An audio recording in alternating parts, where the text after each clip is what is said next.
Hi, everyone. My name is Kaladhar. I'm part of the CTO team at Equinix. And Equinix is a data center company. And so data center company, and what are we doing with AI? Some might wonder. So we are a very special type of data center company. We are like an airport. So if you think of Chicago O'Hare or even LAX airport, different airlines come there, and they allow their passengers to basically go from one airline to another and interconnect. So we are like that, where all the cloud companies, all the network companies, finance companies, media companies, they all come and they have their edge nodes. And when we say an edge node, it's like historically it used to be switches, routers, but now more and more they're putting in real-time computing and doing edge processing, and I'll talk about that in this presentation. So we're like an airport. We have 200 data centers globally today, and every time I give a talk, we keep changing that number because we get more data centers, because there's a lot of demand for interconnection. So essentially, we provide what we call as exchanges. We provide an exchange called Cloud Exchange Fabric. Essentially, what you can do is you can come and get a port, and then you can interconnect with any of the clouds or networks that are in that data center with a single port. And so that interconnection exchange is at layer 2 and layer 3. Now we are going up the stack, and now we are creating what we call as an AI or data exchange. And so I'll talk about that now.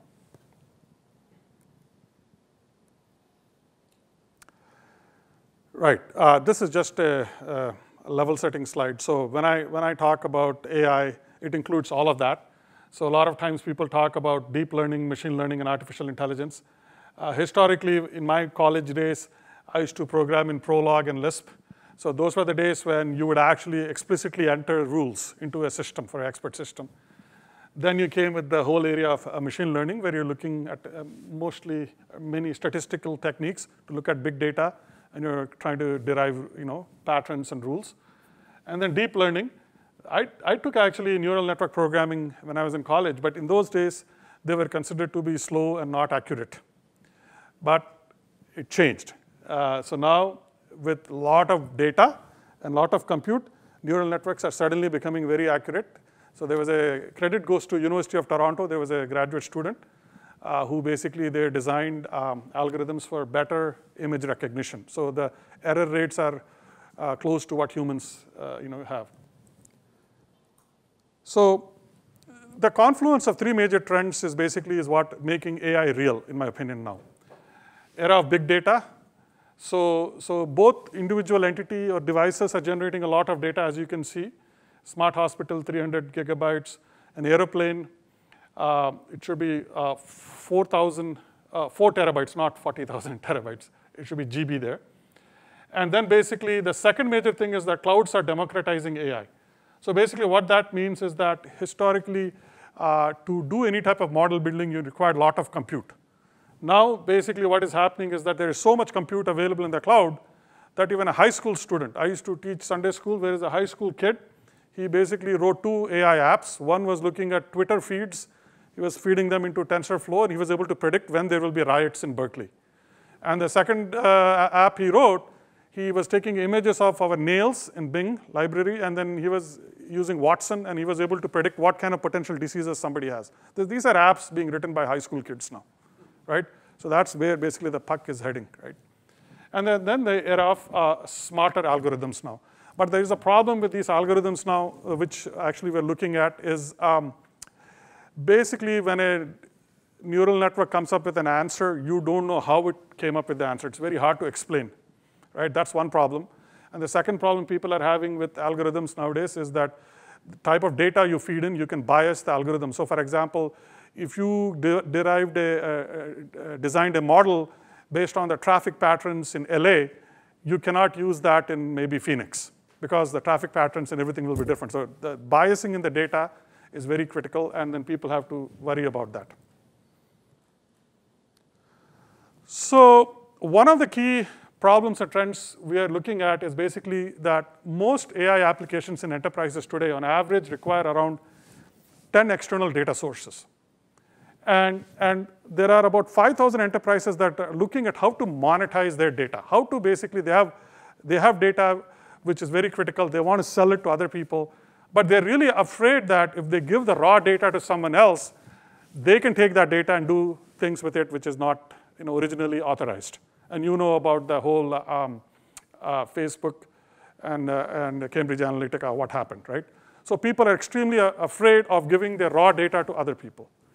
And so people want to monetize data. People want to buy data from external sources.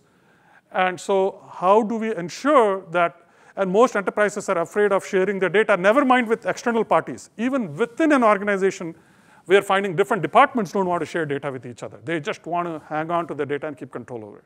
So how do you solve this problem? How do you ensure that people can share data? And this is basically what we are calling it as an AI exchange. So we have designed 2 AI exchanges today, one for airline industry to allow different airlines to share data amongst each other for predictive fault maintenance, right? So these airlines want to share data with each other so that they can then predict what will happen if you fly this airplane, for another 10 hours, what will happen to it, right? So they have designed some models, and I'll talk about that. And the second place where we are using this AI exchange is for basically, we're looking at it as like multiple industries, like oil and gas. We're looking at financial industries. We're also looking at medical industry. Basically, same pattern of they all want to share data with each other, that we are noticing that. So there are 3 types of marketplaces when we started looking at this whole space. One is what we call as a consortium-driven marketplace, where there are, like airline industry example I gave you, there are a bunch of airlines which are all roughly equal participants or partners, and they come up with a governance model where they say, okay, this is how we are going to share data, this is how much we are going to charge, this is how we are going to allow new parties to come and join, right? So basically, it's a consortium-driven type of model. That governance model is slightly different than a founder-driven model. Founder-driven model is basically there's one dominant party, they come up with the rules, and basically you as a partner have to adhere to those rules, and they basically have the final say on what transaction is valid or not in that marketplace. And the third one is basically open marketplaces. So a lot of these open data marketplaces are there. Basically, like you can register your data that you want to sell. Other people will come and buy it from there. Usually not that strict of, basically you're putting your raw data in there in many cases. So that's the third type of marketplace, and there are many companies which are now starting to basically run these type of open data marketplaces. And these are some sample industries and what they want to do. So airline, I already mentioned, they want to pool their data so that they can allow third-party algorithm developers. So one of the biggest problems most companies have is that they have all this data, but their in-house IT team cannot design new algorithms and monetize or leverage that data fast enough. So in many cases, what they want to do is allow third-party startups or other companies to come and access data, but you don't want to give them flat files or spreadsheets. And once you give that to them, you lose control over that data. So how do you keep control over your data and allow for innovation from third parties, right? Healthcare providers, they want to share data amongst each other for catching drugs, supply chain fraud, right? People buy some equipment, real equipment, and then they return a fraud or fake equipment. So there are many such types of fraud that is happening, and they want to catch that. The cybersecurity, so there are countries that want to share real-time data of how the network behavior is happening for threat detection and avoidance. So this is basically like an entity like NATO would want to do that. Then smart city. So smart city, there are now marketplaces being created where they're allowing different entities within the smart city, whether it's a government agency or a transportation or different weather patterns, you name it, right? They want to basically allow for the sharing of the data for a smart city in a marketplace. So these are just sample 4 use cases: oil and gas, autonomous cars for sharing map data, you name it. Every industry we're seeing. So I'm pretty well sure that even in the entertainment industry, there are a lot of data sets that you would like to share with others in a controlled manner. So what is unique about this is that the architecture that we have kind of implemented is basically there's a neutral, secure sandbox that is in the blue color in the middle.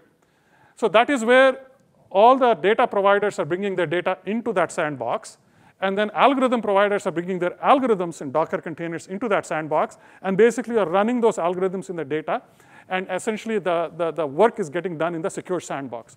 This way, the data provider never loses control over his or her data. They always make sure that that data is residing in there, and without their authorization, that data never gets taken out of the sandbox. And similarly, the algorithm provider, they don't want the secrets of their unique secret algorithm. They don't want to give it away to a data provider or some other location. They want to keep tight control over their algorithm. So this model basically helps you to basically bring the data and the algorithm into a neutral cage. So in physical terms, this basically boils down to a cage in our data center, which is controlled by the consortium members. You have some hardware equipment in that cage, you have some software running in that cage, and you have a data marketplace software running. That's all within a single cage. Now, you can have a distributed model. So that thing can be in one of such setups in Europe, one of such setups in US, and one of such setups in Asia. And actually, that's what some of the customers that we are working with are trying to do. So there are 4 key problems that we solved as we were constructing this data marketplace. One, there aren't really well-defined data sharing governance models that are out there. Like, how do you define data quality, right? What happens, what is the SLA if the data quality is not there? How do you do arbitration if there is a problem? How do you allow new parties to come and join this consortium, right? There are antitrust issues. So imagine if all the major airlines start sharing data, right? That is scary because they can pretty well do a lot of things that they want to do if they all start sharing data amongst each other. So what are the antitrust issues? So there are many such things that have to be built into the governance model. And what we are finding is that governance model definition is actually much harder than the actual technology problem itself. The technology stack is easier to create. Second thing that we did is what we call as a distributed analytics. So what we have done is that basically, instead of bringing data to where the algorithm is, we are shipping algorithms to where the data resides. And basically, we're doing, and I'll talk more about this, we are doing what we call as federated analytics. And so basically, you create local suboptimal models in different regions. You send those local suboptimal models in a global location, you create a better global model, and then you push that model back to the edge. So I'll talk about that. And the next thing is secure and fully auditable sandbox. And the reason why in many of these use cases they're coming to us is because they don't want to put this in a single cloud. Because once they put it in a cloud, they don't know exactly how many copies of their data are existing in the cloud. They lose control over that. And they are extremely, extremely, extremely careful about their data. If there is for the airlines, if there's a flight incident, they want to lock that data. They don't want anybody else to be able to see that data. So they want full auditability and full control of what their data is and how, where it resides.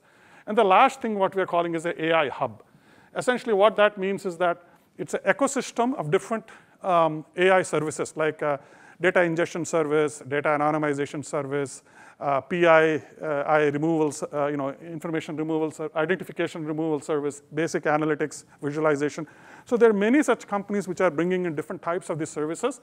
So basically, different consortiums want different combinations of these services together for their use case. So that is what basically is what AI Hub is. It's like a marketplace of different AI services that are being offered. So if you look at the technology stack, I removed the logos, but essentially there is a governance model for a consortium of the 3 different types of marketplaces. Then there is a data marketplace software layer. It is basically doing resource registration, contracts, AI pipeline orchestration, and payments. And then you have the AI hub. This is where the actual AI services are there that you use to basically do your analytics or AI algorithms you run of different types. Then you basically have the infrastructure, which is compute storage.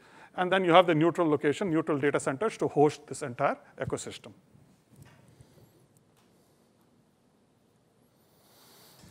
So governance layer, essentially, one of the things we're trying to do is exactly how different is this governance layer from industry to industry.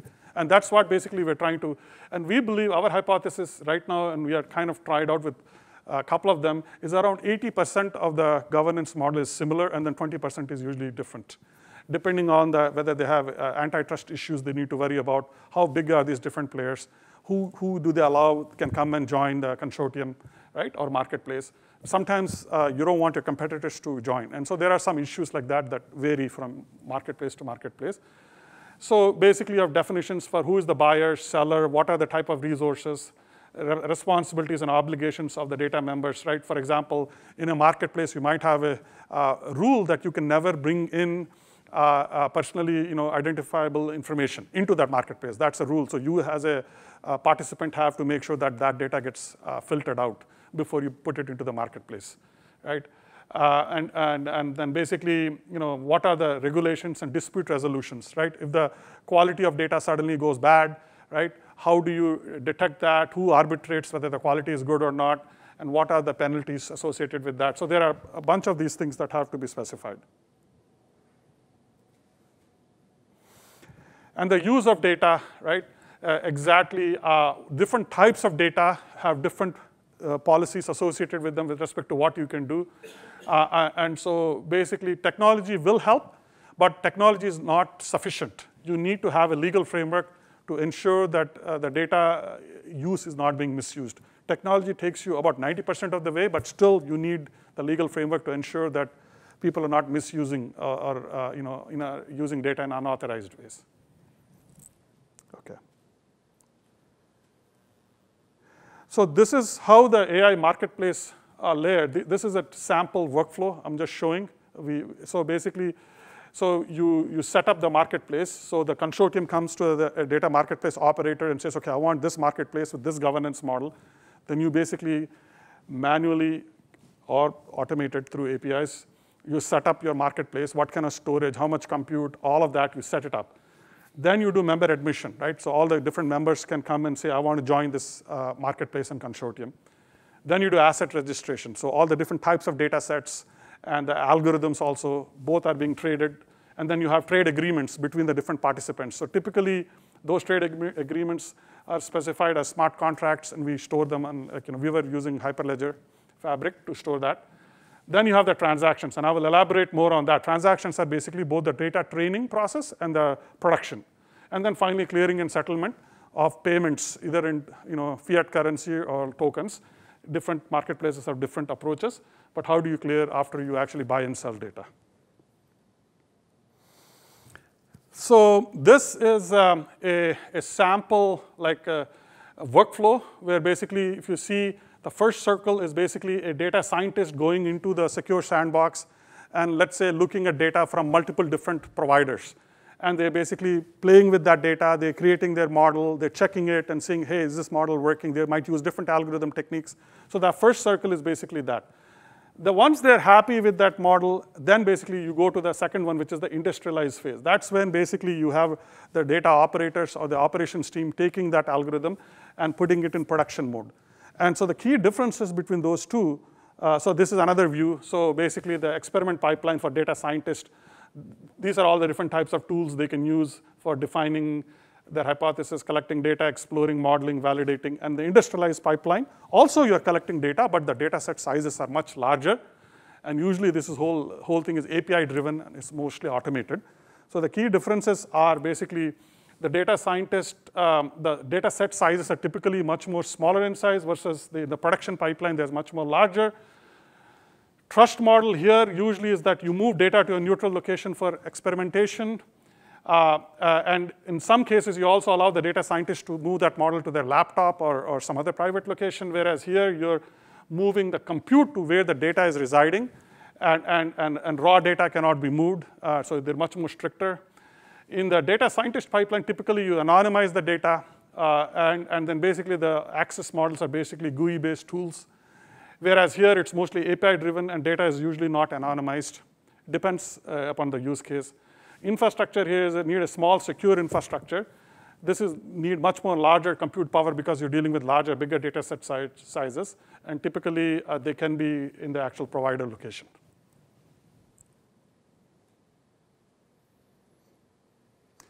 So now I'm going to talk about the analytics getting done in a distributed manner. So what I'm showing in this picture is that analytics are getting pushed to the edge. When people say analytics is getting pushed to the edge, you need to be very careful about how do you define edge. Edge can be a device edge, which can be your Tesla car or your smartphone. Then we have what we call as a micro edges. These could be basically stadiums, closets in shopping malls, parking lots, basements of apartments, and cell towers. These are all what we call as micro edge. Then you have what we call as a metro edge. Metro edge is essentially like a macro edge, which is like the interconnection point. Today, we are like the macro edge. Equinix has basically 200 data centers globally where people are coming and interconnecting. All the networks and all the clouds from one side, all the networks from one side are coming and interconnecting at Equinix. So basically, these are the metro edges. And then you have the hyperscaler clouds, which are back, deep, heavy compute and storage clouds. So this is like basically the edge hierarchy that I call. And what we found is that many of the new applications are getting built in such a way that using microservices, some processing will get done on the device, some will be done on the micro, depending on the latency requirements and the power requirements and the computation requirements.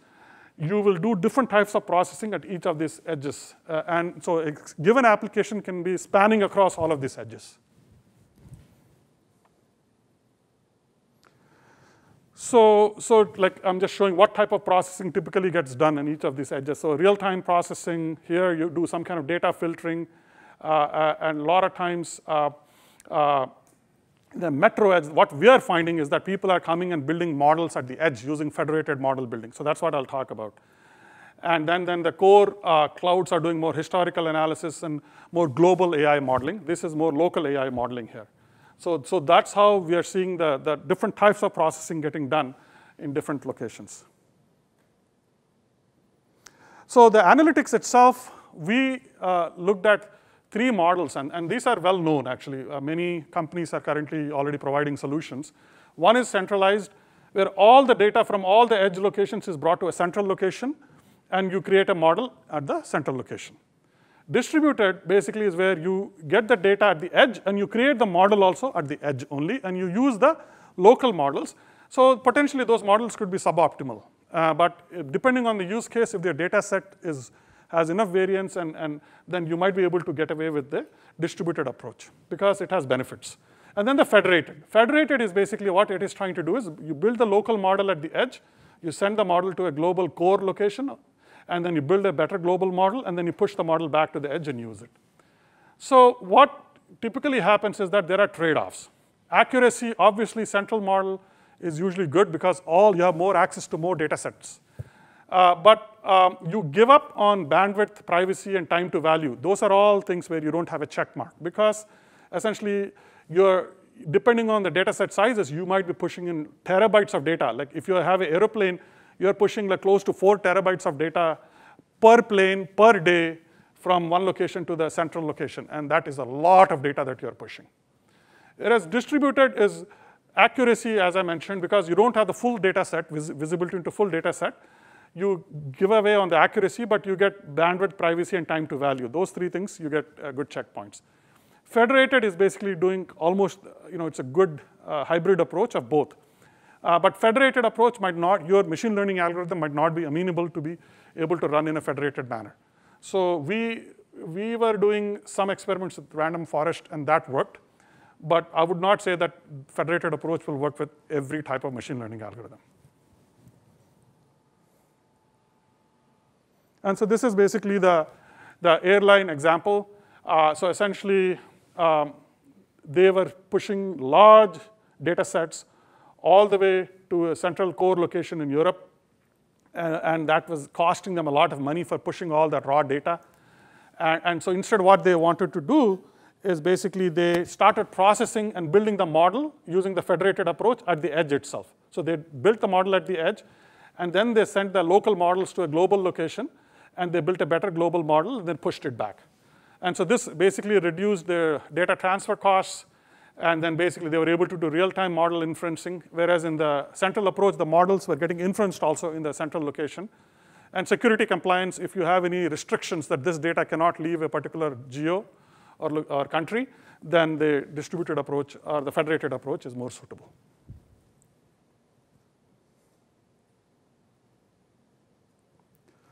So last layer, so I talked about governance layer, I talked about the data marketplace layer, the analytics or distributed analytics framework layer, and last the infrastructure.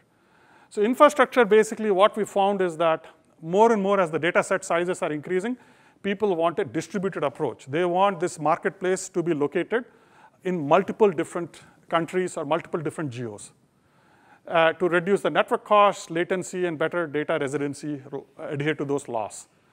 You want a multi-cloud model. So this is where basically they don't want to get logged into a single cloud. They don't want to put all the data into a single cloud, and then you're paying tons of egress fees to get your data out. So what people have started to do is basically come to a place like Equinix. We are connected to all the clouds. So what they're doing is that they're putting their storage at Equinix, and then they're basically have fat pipes going to all of the clouds. And basically, they're building their models and leveraging other AI services in the clouds. And what we found is that the applications that we tried out for were very bandwidth sensitive, not latency sensitive. And so for those type of applications, this approach of having storage at Equinix and compute in the cloud is very useful because our data centers are 1 to 2 milliseconds from these cloud, all the major hyperscaler data centers. And so what we found is that having storage at Equinix with these fast pipes to the clouds is very effective. And the accuracy was, instead of storing the data locally in the cloud, we found that the accuracy of this approach was around, performance of this approach was around up to 5%, within 5% of if you had the storage and compute both in the cloud. But you are not paying egress fees because the ingest data sizes, ingress or ingesting data sizes are much larger, and you're building much smaller models that you're egressing. So the egress fees are not that high. So that is a very good model, actually. It's a lot of companies are now beginning to try that for their AI because they don't want to be logged into a single cloud. They want to leverage different types of AI innovation, but they want to keep control over their data. And as I already mentioned, they want fully auditable and secure place. So we are also looking at different types of security or encryption technologies. So for example, when they're bringing their data into the shared location, for some experiments, what we're trying to do is see whether people can run it in like an Intel SGX type of secure enclave, where if you're running it in that, only the providers also cannot see what you're doing in that memory or in that enclave. So we are looking at that. We're also looking at homomorphic encryption and also multi-party secure computation. But all of them are still, I would say, not really mature for production grade yet. But I think that will change. And the reason why people are coming and trying this infrastructure model at us is this is like a map of all the different locations where we have our data centers today. So typically, all the major big public clouds, they are with us in maybe 30 locations. Typically, they leverage us as their edge, or in different countries where they don't have their own data centers. And so already now, different marketplace use cases, people are looking at where to position their multiple distributed locations for their marketplaces. And this is like a neutrality. And people want neutrality when they're looking at a marketplace. And so this is like a circle. Each of those red lines in there are interconnection.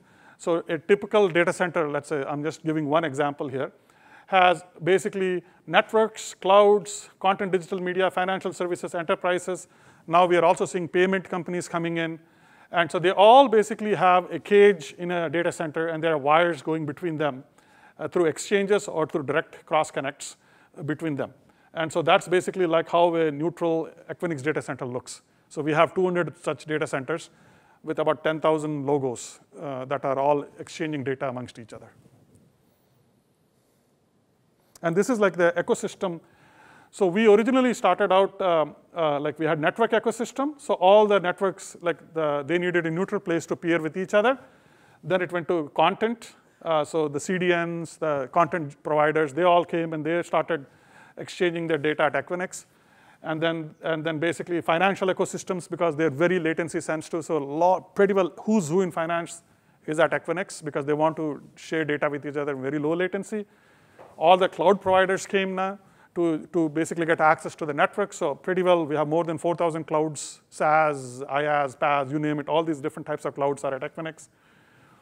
Enterprises came, and now we're also trying to create the AI hub that I talked about. So different types of data analytics service providers. We are trying to get them to host their services at Equinix and allowing them to participate as part of the marketplaces.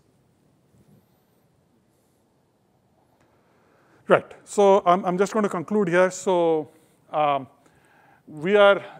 these marketplace vendors in many cases are coming to us with their use cases because they're saying you're neutral, as neutral as you can be, right? Neutrality is a very subjective term. And you have density of lot of clouds and networks, right? Then we have very high bandwidth connectivity to all the clouds. And now people are going to 100G, and we're looking at new network technologies for sending terabytes of data in few minutes, right? In the order of few minutes across from like here to Europe or Singapore. So we are actually experimenting with new high-speed data transfer technologies between our data centers. So we basically give you a private fabric. So between all these 200 locations, we have a fabric so that you can, through APIs, click, and get your network connectivity, private network connectivity. A lot of these use cases, they don't want public internet. They don't want somebody to be able to ping your services. They want complete private connectivity to reduce the attack threat surface for cyber criminals. So they want private networks, and they want predictable performance. So a lot of them are coming to and leveraging our fabric. And then, as I said, strategically located, we are like 1 to 2 milliseconds. Our data centers from the hyperscaler data centers are one side, and less than 10 milliseconds from the end users in different metros. And as I mentioned, we have 200 data centers globally. And then finally, for the AI marketplace, we are creating an AI ecosystem of different types of services and providers who want to be here and be part of this ecosystem so that people can curate marketplaces around using those services. So with that, I'll stop and take any questions that you might have.